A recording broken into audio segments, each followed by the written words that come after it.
నమస్తే, welcome to Suman TV. అఖిలాండ కోటి బ్రహ్మాండ నాయకుడు వెంకటేశ్వర స్వామి కొలువైన తిరుమలలో ప్రతిరోజు నిత్య కళ్యాణం పచ్చతోరణంగా ఉంటుంది.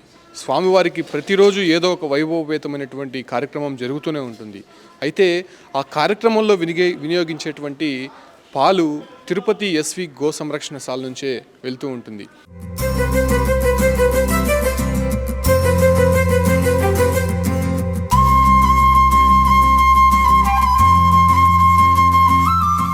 స్వామివారికి జరిగేటువంటి అభిషేకము, అదేవిధంగా మిగతా సేవల్లో ఇక్కడి నుంచి వచ్చేటువంటి పాలనే వినియోగిస్తుంటారు. సో మానవ సేవే మాధవ సేవ అంటుంటారు. ఆ ఒక్క దేవునికి ఈ గోవుల ద్వారానే వచ్చేటువంటి పాలని వినియోగిస్తూ ఉంటారు. అందుకే మాధవుడికి గోవులు అంటే చాలా ఇష్టంగా కూడా చెప్తూ ఉంటారు. ప్రస్తుతం నేను ఎస్వి గోశాలలో ఉన్నాను. ఇక్కడ ఉన్నటువంటి ఆవులనంతా మనం చూడొచ్చు. చాలా చక్కగా, అంటే ఇక్కడ ఉన్నటువంటి సిబ్బంది కావచ్చు, వాళ్ళంతా కూడా వీటిని చిన్నపిల్లల్లాగానే ట్రీట్ చేసి వాటి నుంచి వచ్చేటువంటి పాలని దాదాపు 800 లీటర్లు ఈ ఎస్వి గో సంరక్షణశాల నుంచే టీటీడీలో జరిగేటువంటి కైంకర్యాలు ఏవైతే ఉంటాయో, అంటే టీటీడీ ఆలయాల్లో వినియోగించేటువంటి కైంకర్యాల్లో వీటన్నిటిని కూడా ఉపయోగిస్తూ ఉంటారు. ముఖ్యంగా స్వామివారి నిత్య సేవలైనటువంటి అటు సుప్రభాతం కావచ్చు, లేదంటే నవనీత సేవ, తోమాల సేవ, ఇతర ప్రసాదాల్లో వినియోగించేటువంటి పాలను కూడా ఈ ఎస్వి గోశాల నుంచే కాకుండా తిరుమలలో ఉన్నటువంటి గోశాల, అదేవిధంగా వివిధ ప్రాంతాల నుంచి కూడా వీళ్ళు కొనుగోలు చేస్తూ ఉంటారు. అంటే రోజుకి సుమారు 800 లీటర్ల వరకు కూడా ఇక్కడ ఉన్నటువంటి ఆవులు ఆ ఒక పాలను కూడా ఇస్తుంటాయి. ముఖ్యంగా ఈ ఒక గోశాలని నిర్మించాలనేటువంటి అప్పుడు టీటీడీ సంకల్పించింది.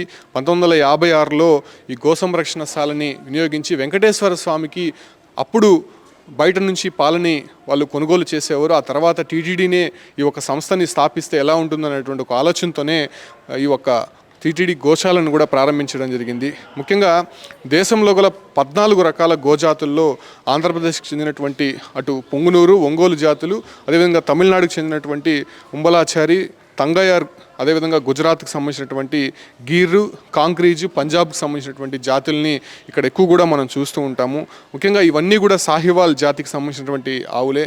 ఇవి ఎక్కువ కూడా పాలని ఇచ్చే ఆవులుగా చెప్తూ ఉంటారు. అంటే స్వామివారి అభిషేకానికి ప్రతి శుక్రవారం దాదాపు 240 లీటర్ల దాకా అవుతూ ఉంటుంది. దాంతోపాటు కూడా తిరుపతికి సంబంధించినటువంటి సేవకి, ఆ 2 సేవలకి ప్రధానంగా ఇక్కడ నుంచి పాలు వెళ్తూ ఉంటాయి.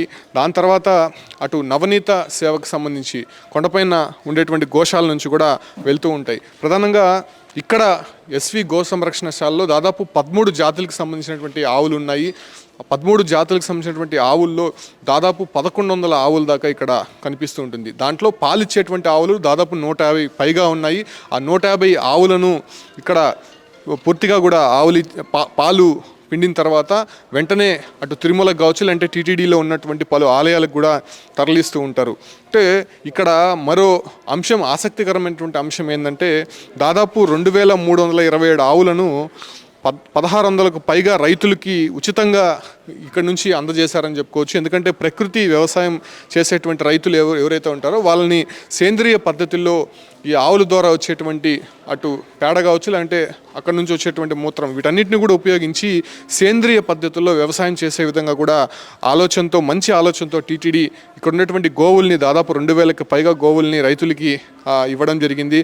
అక్కడ వచ్చినటువంటి పంటను ఏదైతే ఉంటుందో పూర్తిగా కంప్లీట్గా సేంద్రియ పద్ధతుల్లోనే వాళ్ళు ప్రకృతి ఆధారంగా తయారు చేస్తూ ఉంటారు. ఈ క్రమంలోనే వాటి నుంచి సాధారణంగా అంటే కాకుండా ఎక్కువ ధరలు పెట్టి కూడా టీటీడీ కొంటూ ఉంటుంది. అంటే ఆ ఒక వస్తువులకి ఎంత ధర అయితే ఉంటుందో దానికంటే ఎక్కువ పెట్టి కూడా వాళ్ళ దగ్గర కొంటూ ఉంటుంది. ఈ రకంగా సేంద్రియ పద్ధతిలో వచ్చినటువంటి, అదేవిధంగా ప్రకృతి ఆధారిత ద్వారా వచ్చినటువంటి పంటలను, ఆ వస్తువులను టీటీడీ సంబంధించినటువంటి ఆలయాల్లో ప్రసాదాల వినియోగానికి ఉపయోగిస్తున్నారు. మనం ఇటీవల చూడొచ్చు, స్వామివారి వినియోగించేటువంటి ప్రతి ప్రసాదం కూడా, ఆయనకి పెట్టేటువంటి ప్రతి ప్రసాదం కూడా ప్రకృతి సేంద్రియ పద్ధతుల్లో చేసినటువంటి, అంటే ఎక్కడా కూడా కెమికల్స్ వాడినటువంటి ప్రసాదాన్ని వినియోగించేటువంటి వస్తువులనే ఎక్కువ కూడా వాడుతూ ఉంటారు. ఈ క్రమంలోనే ఇక్కడ ఉండేటువంటి ఆవులని ప్రకృతి సేంద్రియ పద్ధతిలో చేసేటువంటి రైతులకి అక్కడ వీళ్ళు అందజేస్తారు.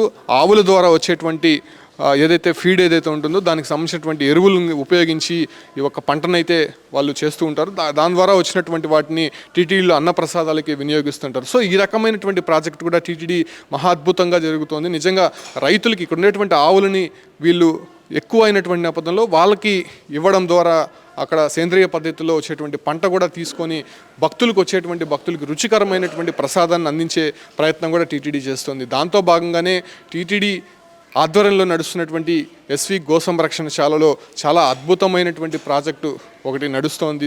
అదే ఇంతకుముందు మనం మాట్లాడుకున్నాం సరోగసి ద్వారా. అదే కాకుండా దాదాపు 13 జాతులకు సంబంధించినటువంటి ఆవులన్నీ కూడా ఇక్కడ కనిపిస్తూ ఉన్నాయి. వీటి ద్వారా వచ్చేటువంటి పాలని స్వామివారి కైంకర్యాలకి వినియోగిస్తుంటారు, అదేవిధంగా ప్రసాదాలకి వినియోగిస్తుంటారు. సో ఈ రకంగా ఎస్వి గోసంరక్షణశాలలో మనం విజిట్ చేస్తే చాలా ఆవులు కూడా ఇక్కడ కనిపిస్తుంటాయి, చాలా జాతులు మనం ఎక్కడ కూడా చూడనటువంటి జాతులు ఇక్కడ ప్రత్యక్షం అవుతూ ఉంటాయి. సో ఈ రకంగా అందరూ కూడా ఎస్వి సంరక్షణ గోశాలకి వచ్చి ఖచ్చితంగా వీటన్నిటిని కూడా విజిట్ చేయాల్సినటువంటి అవసరం. కొద్దిసేపటికైతే మనం కూడా చూస్తాం స్కూల్ పిల్లల్ని కూడా ఇక్కడికి తీసుకొని వచ్చి వాళ్ళందరికీ కూడా ఇక్కడ ఉన్నటువంటి పరిసరాలని అదేవిధంగా ఆవులని కూడా చూపించి అంటే భవిష్యత్ తరాల్లో ఎలా ఉంటుందనే దానిపైన కూడా అసలు ఇవి ఎంత ముఖ్యమో వాళ్ళకి కూడా చెప్పే ప్రయత్నం అయితే చేస్తున్నారు. సో మీరు కూడా ఖచ్చితంగా ఎస్వి గోసంరక్షణశాలకి విజిట్ చేసి ఇక్కడ ఉన్నటువంటి ఆవులని అక్కడ ఉన్నటువంటి జాతులకు సంబంధించినటువంటి వివరాలను కూడా తెలుసుకునే ప్రయత్నం అయితే చేయండి. Keep watching Suman TV.